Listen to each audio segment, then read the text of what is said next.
Deuxième partie, chapitre 4, le camp d'entraînement.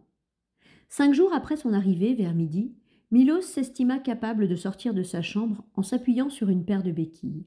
Il s'avança dans le couloir et découvrit que la pièce voisine était aménagée en une rudimentaire salle d'opération, avec sa table recouverte d'un drap blanc et le globe de la lampe médicale au bout d'un bras mécanique articulé. Sur des étagères vétustes, des flacons et des bocaux reposaient en vrac. C'était donc le royaume du docteur Fulgur, le sinistre théâtre de ses travaux empiriques. Milos frissonna à l'idée qu'il s'était trouvé là, inconscient, à la merci d'un sadique de cette espèce. Cependant, comme sa jambe ne le faisait pas trop souffrir, il s'aventura à l'extérieur. Fulgur lui avait rasé la tête la veille, et le froid lui glaça le crâne et les tempes. Le camp était effectivement installé dans une clairière. On apercevait les branches nues des grands chênes de l'autre côté du grillage. Un mirador se dressait à l'entrée. L'homme en uniforme militaire qui le gardait, fusil à la main, adressa à Milos un hochement de tête dont on ne savait pas s'il était menace ou signe de bienvenue. Le garçon le lui retourna avec la même ambiguïté et poursuivit sa laborieuse progression. Il longea les baraquements de bois qui devaient abriter les dortoirs, puis il contourna celui de la cantine, d'où s'échappait une écœurante odeur de chou. De là, il constata que 2 autres miradors surveillaient l'arrière du camp. Fulgur avait raison. Il ne s'agissait pas d'une colonie de vacances.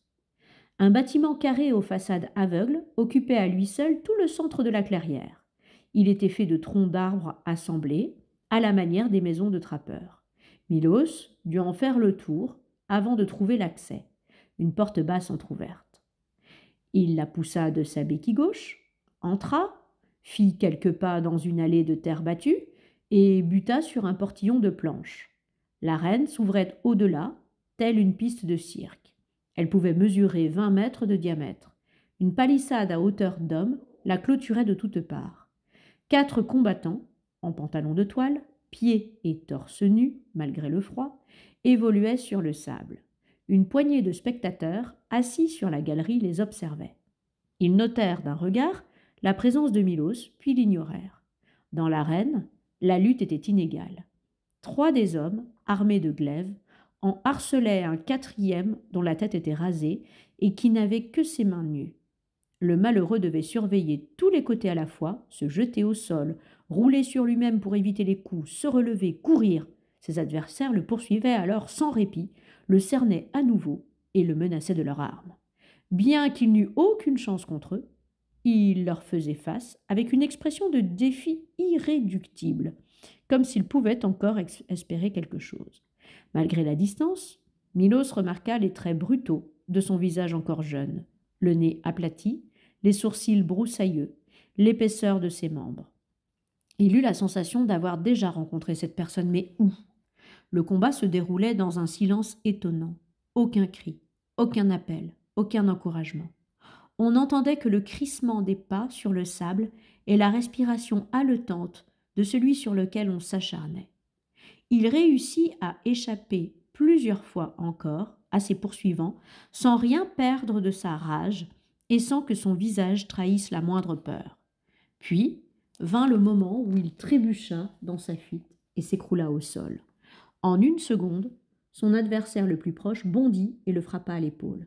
Puis il l'immobilisa, un genou écrasé sur la poitrine et la pointe de son glaive sur la gorge. « C'est bon !» tonna une voix caverneuse. « Laisse-le !» Les combattants obéirent et se retirèrent sans un regard pour le garçon hors d'haleine et dégoulinant de sueur qui jurait à voix basse en tenant son épaule ensanglantée. Celui qui avait donné l'ordre se leva. Il dominait d'une demi-tête tous ceux qui l'entouraient. Une barbe noire et drue couvrait son visage taillé à la hache. « Vous avez vu tous ?» lança-t-il à la ronde. « Il a perdu parce qu'il est tombé. Si vous tombez, vous êtes mort. N'oubliez jamais cette règle. Férox et Messor, emmenez-le à l'infirmerie, qu'on le recouse. Les autres, on va manger. » Ils descendirent par un petit escalier latéral qui débouchait dans l'allée, juste derrière Milos, et ils sortirent en silence. Le colosse, qui fermait la marche, s'arrêta. Sa masse était impressionnante. « C'est toi qui as étranglé Pastor ?» Milos décela dans ses yeux la même étincelle admirative que dans ceux de Fulgur quelques jours plus tôt. « Oui, » répondit-il sobrement. « Quel âge as-tu ? 17 ans. C'est bien. Je m'appelle Myricus, et je serai ton entraîneur. Bienvenue au camp, mon garçon. Sur ces mots, il tourna le dos et s'éloigna. Ses épaules passaient tout juste dans la porte. Milos, que son escapade du matin avait fatigué, somnola une partie de l'après-midi, mais vers 5 heures, il fut réveillé par le grincement d'un lit qu'on faisait rouler dans la chambre. Le blessé reposait dessus, recouvert d'un drap à la propreté douteuse. La plaie à l'épaule, bien que profonde, avait été recousue. Fulgur n'avait pas résisté à son péché mignon, jouer de l'aiguille. « Ça va » demanda Milos. « Ça va » grommela le blessé. On ne voyait de lui que le crâne blanc grossièrement rasé. Une cicatrice dessinait une virgule rose au-dessus du front. Comme il pivotait un peu sur le côté pour soulager son épaule meurtrie, son visage apparut distinctement et Milos en resta bouche bée. « Basile » murmura-t-il. « Je rêve. C'est toi ?» L'étonnement et la joie le suffoquaient. L'autre ouvrit les yeux et éclata d'un rire joyeux. « Ça alors, Ferenzi !»« Ha ha ha, j'y crois pas. Basile, je te croyais mort. »« Mort ? Et pourquoi ça ? T'es dingue ?»« Mais je les ai vus te sortir du cachot, t'emporter sur la civière. Basile, bon Dieu, tu avais du sang partout. »« Ah oui, tu t'es laissé prendre, toi aussi. Ha ha ha. Tu sais, c'est facile de se faire saigner. Regarde, j'ai long du pouce, dur comme un bout de ferraille. Je m'ai entaillé le cuir chevelu avec et le sang a coulé comme si on m'aurait fendu le crâne. Je m'ai bien barbouillé partout, la figure, le cou, tout ça. Après, j'ai cogné à grands coups de poing contre la porte et quand ils sont venus, je m'ai jeté tête première et j'ai fait le mort. Ils ont cru que je m'avais fracassé. C'était la seule façon de sortir de ce trou à rats. Je commence à trouver le temps long, tu vois. L'ennui, c'est qu'au lieu de me virer de l'internat et de m'envoyer dans un autre, comme d'habitude, ils m'ont bouclé ici et c'est pire. Mais tu n'as rien fait de grave pourtant, l'interrompit Milos. Je croyais qu'on ne mettait que des criminels dans ce camp. Oui, mais ils m'ont expliqué que c'était pour... Je sais plus comment ils ont dit... Pour le total de ce que j'ai fait, quoi. Pour l'ensemble de ton œuvre. Voilà, c'est comme ça qu'ils ont dit. Toi, t'as touché le gros lot en une seule fois, hein? C'est vrai que t'as trucidé un maître chien? Il paraît, avoua Milos. Tu me raconteras. Ça m'amuse toujours d'entendre comment un type de la phalange s'est fait déquiller. Je te raconterai. Mais dis-moi d'abord pourquoi ils étaient à 3 contre toi ce matin. Tu n'avais aucune chance. C'est une épreuve inventée par Myricus, l'entraîneur. On y passe tous, les autres après les uns. Il veut qu'on soit blessé au moins une fois. Il dit qu'après, on est baptisé. Et surtout, c'est pour nous montrer ce qui arrive si on refuserait le combat dans l'arène, si on se contenterait de courir pour se sauver. Au bout de 10 minutes, il t'envoie un deuxième adversaire et 5 minutes après, un troisième, si tu continuerais à te défiler. Bref, plus tu te dégonfles, moins t'as de chances de survivre, tu comprends? Je comprends. Et à part ça, comment il est ce Myricus? Myricus? Il est 3 fois plus fort que toi et moi ensemble. Mais il est pas bête non plus. Il devine tout ce que tu penses. Par exemple, l'autre jour, il me dit « Dites donc, Rusticus ». Tu t'appelles comme ça, Rusticus? Ouais, ils m'ont donné ce nom, je sais pas pourquoi. Je sais même pas ce que ça veut dire. Tu le sais, toi? Non, mentit Milos, en réprimant son envie de rire. Bref, il m'a pris à part, comme ça. Dites donc, Rusticus, tu sais pourquoi t'as pas peur? Non, j'y ai répondu. Et c'est vrai que j'avais pas peur. Eh ben, t'as pas peur parce que tu crois que tu combattras pas. Tu crois que quelque chose arrivera. Tu sais pas quoi, mais tu y crois. Et tu penses que tu seras pas obligé de combattre. C'est bien ça, Rusticus? J'ai pas su quoi dire parce que c'était pile ça et j'avais pas envie de le reconnaître. Il m'a expliqué que tous les arrivants, ils étaient pareils, qui se figuraient tous qu'ils y échapperaient au combat, mais qui se trompaient eux-mêmes et que c'était la meilleure façon d'être vaincus. Au contraire, il faut être certain de combattre. Tu me suis? Milos ne suivait que trop bien. Pendant les heures de solitude passées dans cette chambre, il avait élaboré cette conviction secrète qu'il ne se battrait pas. La découverte qu'il était en cela exactement comme les autres lui causa une vive contrariété.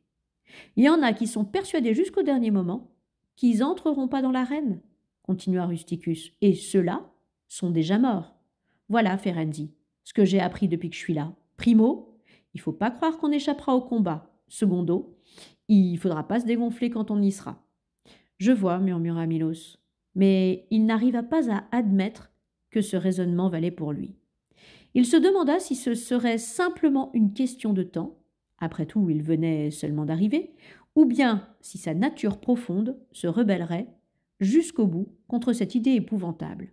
Entrer dans l'arène pour tuer. Basile avait fermé les yeux et semblait s'assoupir. Je peux te poser une dernière question, souffla Milos. Vas-y. Avec Myricus, vous avez parlé de la meilleure façon de survivre, c'est ça? Oui. Mais est-ce que vous avez aussi parlé de la vie après, je veux dire, une fois qu'on a tué un homme, ou deux, ou trois? Oui, il en a parlé. Il a dit, ah, je me rappelle plus les mots, qu'il fallait pas se faire de mouron pour ça. C'est-à-dire, que si ton adversaire il meurt, c'est parce que son tour était venu. C'était son destin, exact, son destin. Et tu crois que tu y es pour quelque chose? Tu te fourres le doigt dans l'œil. Tu es juste l'outil, quoi. Et en plus, t'es obligé. Alors, il a dit aussi que si tu te poses trop de questions dans ce genre, t'es fichu. Ils se turent un instant. Milos crut que Basile dormait tout à fait, quand ce dernier grogna encore d'une voix pâteuse. Je suis bien content de t'avoir trouvé. Ferenzi. Ouais, bien content. Les deux garçons quittèrent ensemble l'infirmerie dès le lendemain. Ils conclurent, sans avoir à le redire, et sans doute pour compenser leur jeune âge, une sorte de pacte. Ils resteraient ensemble, solidaires dans les épreuves. Ils se soutiendraient jusqu'au bout. Les autres combattants avaient tous entre 25 et 40 ans, et aucun ne semblait disposé à se lier d'amitié avec quiconque. À l'occasion des entraînements dans l'arène, Milos ne retrouvait rien de la joyeuse animation qu'il avait connue dans les salles de lutte. On aurait pu croire que la cruauté du destin partagé aurait lié ces hommes, mais il n'en était rien. Ici, chacun semblait uniquement préoccupé de devenir suffisamment fort et impitoyable pour survivre. Caius, à peine rétabli de ses blessures, se montra le plus redoutable de tous.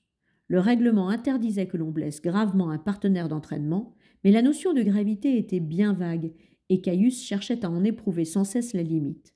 Il fallait toujours qu'il entaille, qu'il meurtrisse, qu'il se fasse couler le sang, et Myricus ne le lui reprochait jamais. Milos, prévenu de son animosité à son égard, se gardait bien de l'approcher et se débrouillait surtout pour ne pas l'affronter sur l'arène. Il ignora la raison pour laquelle Caius détestait sa compagnie, jusqu'à cette nuit où Basile la lui révéla. Les deux jeunes garçons passaient souvent des heures à chuchoter de lit à lit dans le dortoir qu'ils partageaient avec une dizaine d'autres combattants. Il paraît que plus on gagne, plus on devient commença-t-il. Superstitieux? L'aida Milos. C'est ça. Par exemple, si un combattant, il aurait gagné 2 fois, et les 2 fois, il aurait été conduit par le même chauffeur de fourgon, jamais il acceptera de partir avec un autre pour aller à son 3e combat. Ou alors, si un gars, il aurait vu passer une souris dans la cellule de la reine en attendant son combat, tu peux être sûr qu'il va la chercher la 2e fois, la souris. Et si elle passerait pas, la souris, il va entrer dans l'arène en tremblant comme une feuille, le gars, tu comprends? Oui, répondit Milos. Et tu crois que Caius me déteste à cause d'un truc de ce genre? Je ne lui ai rien fait, moi. Possible. Je sais seulement qu'il aime pas les chats. Et je sais pourquoi. C'est parce que quand il était bébé, il s'est enfermé dans une cage avec un chat pour jouer, tu vois, et ils sont restés prisonniers un bon moment. Le chat, il est devenu fou et il s'est déchaîné. Il n'y avait personne pour l'arrêter, tu comprends? Alors, il a arraché la moitié de la tête à coups de griffe au Caius. T'as vu les marques qu'il a? C'est pour ça. Il peut plus les saquer, les chats. Mais t'es pas un chat, hein? Non, sourit Milos, qui commençait à comprendre. Je ne suis pas un chat, mais il paraît que j'en étais un dans une vie antérieure. Une vie quoi? Une vie que j'aurais vécue avant, et dans laquelle j'aurais été chat. Tu as été un chat, toi? Où t'as pris cette ânerie? Qui c'est qui t'a dit ça? Le cœur de Milos se serra. Où se trouvait Hélène à cette heure? Savait-elle seulement qu'il était encore vivant? Il aurait tellement aimé la rassurer et la serrer dans ses bras. Est-ce qu'elle pensait souvent à lui? L'idée qu'il lui faudrait peut-être tuer 3 fois pour avoir le droit de la retrouver lui contracta l'estomac à en faire mal. C'est une amie. Elle m'a dit un jour que j'avais tout d'un chat parce qu'elle m'a vu grimper sur un toit. Alors sans doute que Caius le sent, qu'il a peur de moi, que ça le panique, qu'il me déteste à cause de ça. Une amie? Tu as une amie, toi? Demanda Basile rêveur. Oui. T'as de la chance? Moi, je suis tout seul. On peut dormir, oui? Gronda une voix irritée depuis le fond du dortoir. Ils se turent quelques minutes, mais Basile voulait encore savoir quelque chose. Dis-moi, Ferenzi, à ton avis, quel genre de bête j'étais, moi, dans la vie d'avant? Je ne sais pas, Basile. Moi, je sais. J'étais un cheval de trait, un gros cheval qui tire fort et qui obéit à son maître. Un bourrin, quoi. La nuit suivante, ils eurent avec 2 autres novices une discussion passionnée sur leurs chances de survie. 1 sur 6, affirmait Flavius, un type taciturne et ombrageux qui, selon la rumeur, avait assassiné ses 2 femmes successives.